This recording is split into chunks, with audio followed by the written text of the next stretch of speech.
OBC समाज लोकसभेच्या रिंगणात आता उतरणार आहे। ओबीसी नेते प्रकाश शेंडगे यांनी या संदर्भात माहिती दिली आहे। ओबीसी कडून उमेदवार उभा करण्याची तयारी सुरू झाली असून हिंगोली लोकसभा लढण्याकरता ओबीसी इच्छुक असल्याचं कळतंय।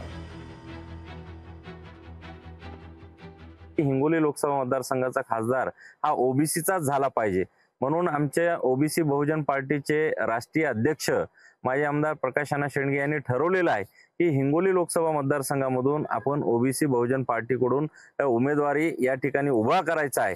आणि मी जिल्हा अध्यक्ष म्हणून मी या ठिकाणी सक्षम उमेदवाराची आम्ही चाचपणी करतोय आणि आम्हाला जर ओबीसी बहुजन पार्टीला सक्षम उमेदवार जर नाही मिळाला तर शेवटी मी प्रकाश शेंडगेंच्या आदेशावरून मी स्वतः या हिंगोली लोकसभा मतदारसंघामध्ये एक सामाजिक चळवळ म्हणून म्हणजे ओबीसी त्याच्यानंतर इथले बौद्ध समाज, आदिवासी समाज, मुस्लिम बांधव आणि सर्वांना न्याय देण्यासाठी मी या ठिकाणून लोकसभेची उमेदवारी मी या ठिकाणी दाखल करणार आहे।